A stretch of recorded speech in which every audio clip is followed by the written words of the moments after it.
Bem-vindos ao canal Química Pelúcio, e nessa videoaula nós vamos continuar falando sobre a solubilidade aqui dentro dos compostos orgânicos, ok? Então vamos lá.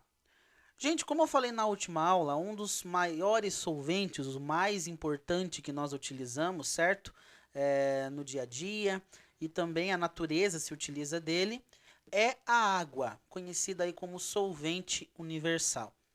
Por isso que vale muito a pena a gente entender a solubilidade dos compostos orgânicos, principalmente dentro da água, certo? Se eles gostam de se dissolver nela, se não gostam de se dissolver nela, certo? Então a água para nós aqui é um dos principais pontos da solubilidade nos compostos orgânicos, certo?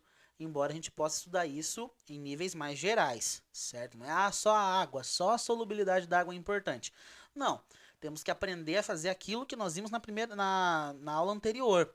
Ver se uma substância, se um solvente é apolar, tal, tal. Depois eu mostro alguns exemplos. Então vamos tratar aqui da água. Veja só, a água, como eu falei na última aula, ela tem uma região que é negativa, que se concentra no oxigênio, e uma região que é mais positiva, que se concentra no hidrogênio. Ou seja, ela é polar. Quando que uma substância vai se amar se dissolver na água? Quando que ela vai se dissolver de maneira homogênea na água? Vai fazer uma solução com a água? Simples, se for polar que nem a água. É verdade, né, professor? Semelhante dissolve semelhante. Então, uma substância só vai, tipo assim, olhar para a água e falar: Nossa vida, você é muito Topson, eu quero me dissolver em você de maneira homogênea. Se essa substância também for polar, que nem a água, certo? Então, uma substância que se dissolve muito bem na água, ela tem que ser polar também. Então, uma substância, para se dissolver na água, vai ter que ser polar. Então, ó, se dissolve, né? Dissolve. Então, só se dissolve em água quem é polar que nem ela. E quando uma substância gosta de se dissolver na água, se dissolve bem, de maneira homogênea, nós dizemos que ela é uma substância hidrofílica. Hidrofílica. Isso aqui é muito importante, gente. Hidrofílica. Hidro de água. Fílica vem do termo amigo. Certo? Então, amigo da água. É amigo da água. Ah, somos amigos. Eu sou um amigo da água. Sou hidrofílico. Entendeu? Essa é a música perfeita. Somos amigos da água. O quê? Amigos da água hidrofílico. Tananana, entendeu? Então, hidrofílico, uma substância que gosta da água, que se dissolve bem na água e forma um sistema homogêneo com a água. É o best friend da água, entendeu? Então, são substâncias aí que formam de fato um sistema homogêneo com a água, certo? Porém, nós temos aqueles que, tipo assim, ó, não vou com a tua cara, viu, minha querida? Você fica aí na sua, senão eu meto a mão na sua cara. Não, obviamente, uma molécula não vai dizer isso pra outra, né? Só pra gente descontrair um pouco aqui. Então vai ter aquelas moléculas que não vão com a cara da água, não vão se dissolver com a água, nem que a vaca tussa e nem que a capivara cante, certo? Elas não vão se interagir com a água. Então, ó, qual que é a única maneira de uma substância não se dissolver em água, ou seja, não se dissolve, não dissolve. Quando que ela não vai interagir bem com a água? Ué, só se ela for o contrário da polaridade da água. Então, já que a água é polar, só não vai se interagir com a água se for apolar.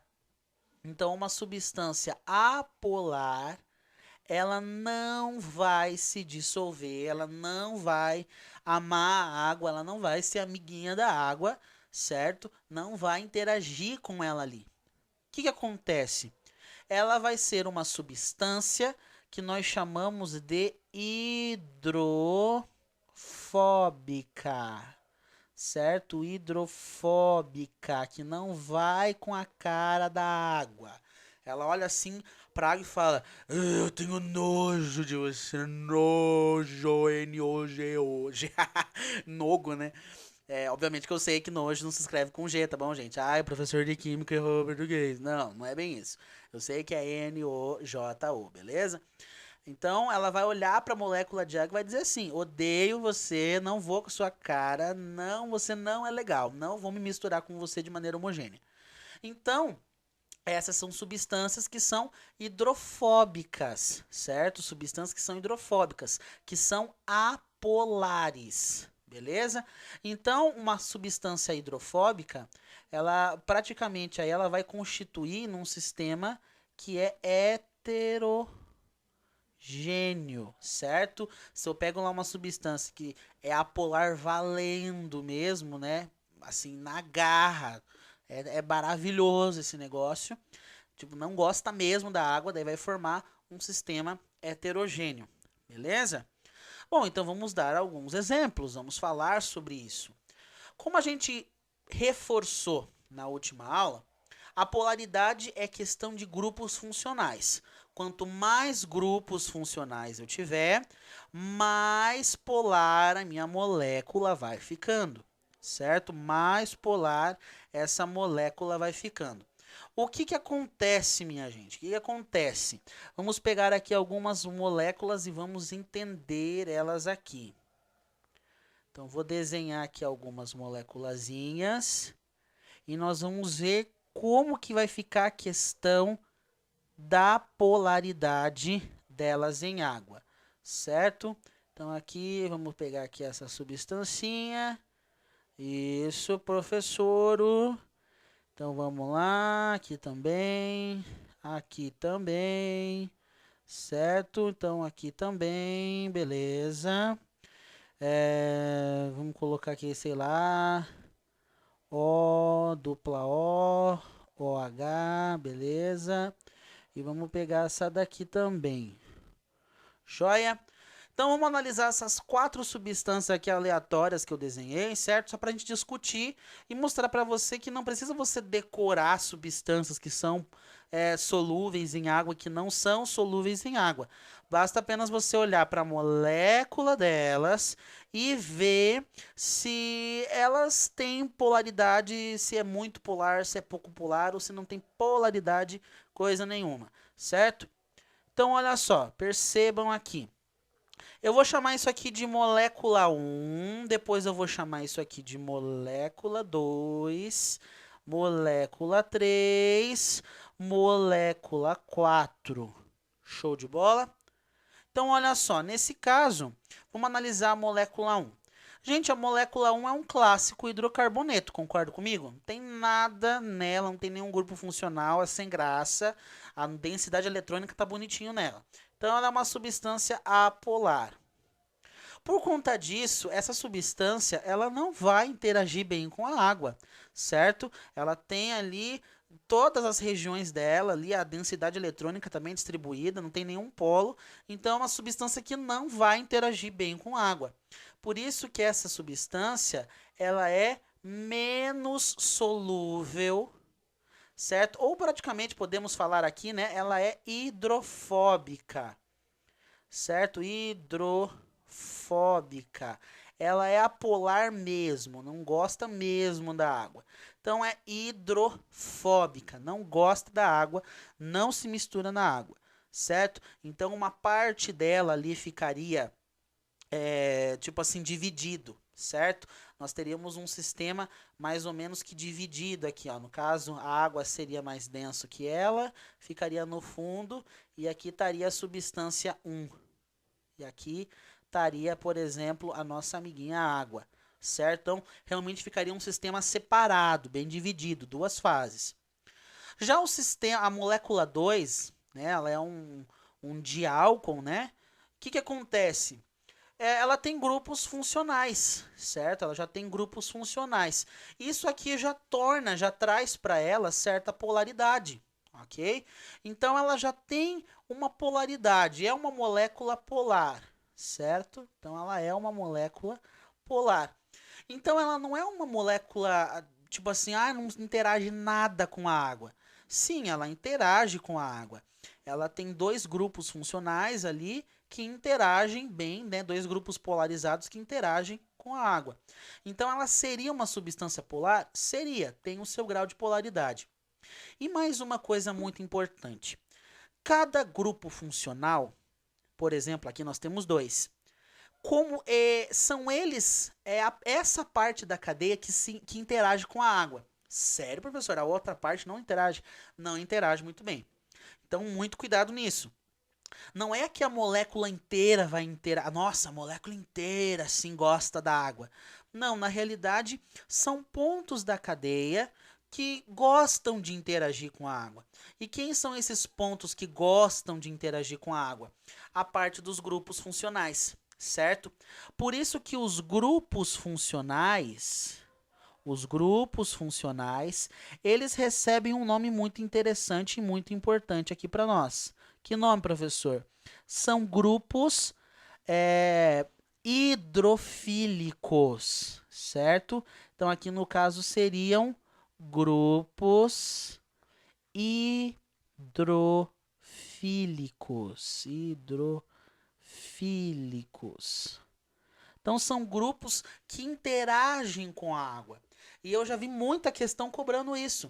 Por exemplo, quantos grupos hidrofílicos tem a segunda molécula? 2. Certo? 2 grupos funcionais, 2 grupos hidrofílicos, 2 pontos nessa cadeia que iriam fazer uma interação, que iam ter contato com a água, que fariam essa molécula de fato interagir com a água. E o resto da cadeia, gente? O resto da cadeia, a parte aqui ó, de carbono, hidrogênio, é uma parte que não vai muito com a cara, certo? Então é a hidroxila que cria o contato, né, que cria a polaridade nessa molécula e, por consequência, cria o contato dela com a água. Tá? Então, por isso que nós chamamos essa parte em azul que eu circulei, de parte hidrofóbica, certo? A parte que, tipo assim, eu estou interagindo com a água só por causa das hidroxilas dos grupos funcionais que está grudado em mim. Se não tivesse grupos funcionais, ó, não estaria nem olhando para a cara da água, certo? Então, nós temos aqui no caso regiões que são hidrofílicas e que torna a molécula em si hidrofílica, certo? Mas na realidade ela tem uma partezinha ali que não interage muito bem com a água. Ainda não gosta muito da água, mas por causa dos grupos funcionais acaba estabelecendo contato com a água, certo? Então aqui no caso essa substância ela é polar, ela tem o seu nível de polaridade e por isso ela é solúvel em água, certo? Ela é solúvel em água. E eu posso dizer então que ela é hidrofílica. Meu senhor. Escrever um pouquinho maior aqui para ajudar vocês, certo? Então aqui, ó, ela é hidrofílica. Então ela gosta de se dissolver em água. Só que tem um porém. Essa parte azul, como eu falei para vocês, é uma parte que ainda não gosta muito de água, certo? Os grupos funcionais ajudam ela a se dissolver, mas ela ainda não gosta muito de água. O que acontece? Essa parte azul limita o quanto essa substância vai ser solúvel em água, certo? Então eu posso pegar o quanto eu quiser da molécula 2 e jogar na água que dissolve tudo. Não, certo? A parte aqui que é hidrofóbica, essa parte aqui que é hidrofóbica, acaba limitando a solubilidade, certo? Os grupos funcionais ajudam a molécula a se dissolver bastante, mas se a parte hidrofóbica, a parte que não gosta muito de água, for grande, ela vai ficando cada vez menos solúvel, certo? Então aqui tem um limite, não é totalmente solúvel. Essa partezinha ali em azul que eu destaquei limita a solubilidade. Dissolve, tem aí a sua questão de ser solúvel, mas nem tanto assim também, beleza?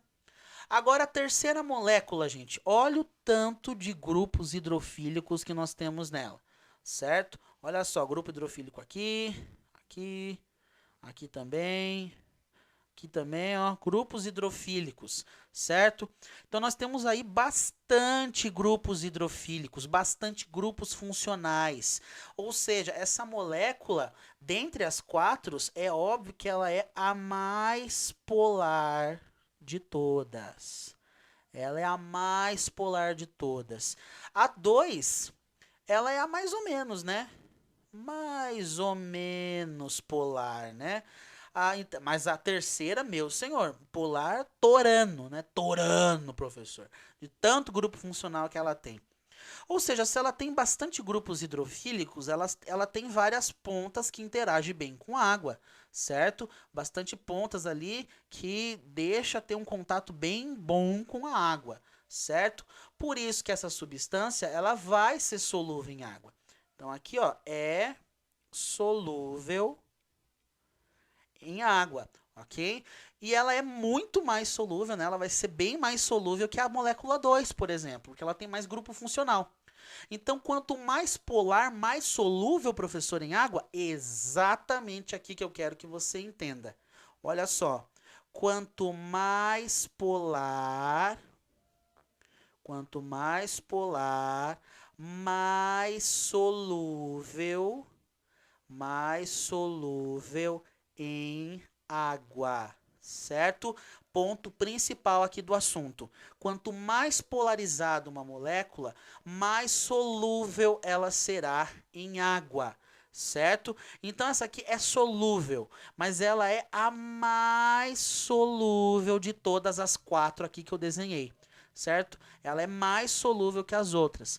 Ou seja, ela é uma molécula que é hidrofílica mesmo. Ela é mais hidrofílica que a segunda, por exemplo, tá? Então essa daqui ela é mais solúvel e por consequência ela é mais hidrofílica que a segunda, por exemplo, né? Eu estou comparando as quatro, né? Então é a mais solúvel, a mais hidrofílica. Ah, professor, então quer dizer que a polaridade ela é uma característica que, tipo assim, pode crescer, pode ser muito e pode ser pouco? Exatamente. Da mesma forma, a solubilidade anda de acordo com a polaridade. Se é muito polar, muito solúvel. Pouco polar, pouco solúvel em água. Em água, tá bom, gente? Em água, pelo amor de Deus. Então, olha só. Aí, bem pouquinho polar, bem pouquinho solúvel. Nada polar, nada solúvel em água. Hidrofóbica totalmente, certo? Aqui, gente, só a título de curiosidade, eu conseguiria dissolver muito mais quantidade da molécula 3 na água do que na molécula 2, certo? Por ela ter mais grupos funcionais.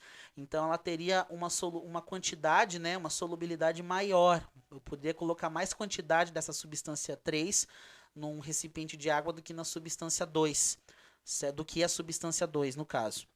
Mas lembrando que ela também tem a sua regiãozinha aqui, ó, de carbono e hidrogênio, que deixa ela também um pouco limitada. Ela tem a sua parte hidrofóbica também. A molécula 4, a nossa última molécula aqui. Perceba, gente, que ela tem só um grupinho. Ixi, um peidinho de um grupinho, né, professor? Isso, um grupo funcional. Um grupo hidrofílico só. Então, ela, tipo assim, ela é polar, professor? Ela é polar. Porque ela tem um grupinho funcional ali, né? Ela tem um grupinho hidrofílico. Mas dentre as polares que eu tenho aqui, 2, 3 e ela, né, a 4, ela é a menos polar de todas, né? Porque ela só tem um grupo. Olha só, a 2 tem dois grupos funcionais. A 3 tem uma penca de grupo funcional. E a 4 só tem um. Então, dentre as polares aqui, ela é a menos polar, certo? Não é tão polar, não é tão polar assim, mas também não é nada assim. Ah, nossa, dá para desprezar? Não é, não dá para desprezar. Então ela tem aí uma polaridade por causa dessa hidroxila. Mas diante da molécula 2 e da molécula 3, ela perde de polaridade. Ah, professor, então se ela é, tipo, tem polaridade, então ela é solúvel. Ela é solúvel. Ela tem aí a sua solubilidade, ela é solúvel. Só que ela é a menos solúvel das polares aqui, certo? Então ela é a menos polar delas, então é a menos solúvel dentre as polares, 2, 3, certo? Então nesse caso ela é a menos hidrofílica, né, professor? Exatamente. ela é a menos hidrofílica, né? Ela interage, mas não interage tanto assim. Olha só, a parte hidrofóbica dela, né? Essa parte apolarizada dela é grande, né? Então limita bastante a solubilidade dela em água, certo? Então, gente, perceba que é bem simples entender hidrofóbico, substância hidrofóbica, hidrofílica, grupos hidrofílicos são os grupos que interagem com a água, que fazem a molécula ser solúvel. E no caso aqui, ó, da primeira, professor, essa aqui é hidrofóbica, gente, né? Ela seria, no caso aqui, uma substância insolúvel, certo? A número 1, ela seria insolúvel. Não seria solúvel, insolúvel, né? Também podemos chamar de que se ela fosse, por exemplo, um líquido, ela seria immiscível, certo? Immiscível, ou seja, não se mistura com a água. A da molécula 2, 3 e 4, elas já são miscíveis, certo? Sendo a 3 a mais miscível, a mais solúvel, que mais se mistura em quantidade e qualidade com a água, certo? Bom, gente, então era isso por essa videoaula. Espero que você tenha compreendido a questão da solubilidade dentro dos compostos orgânicos, principalmente aqui no contexto da solubilidade em água, que é uma das solubilidades mais destacadas para nós aqui, certo? Então acompanhe a nossa próxima videoaula.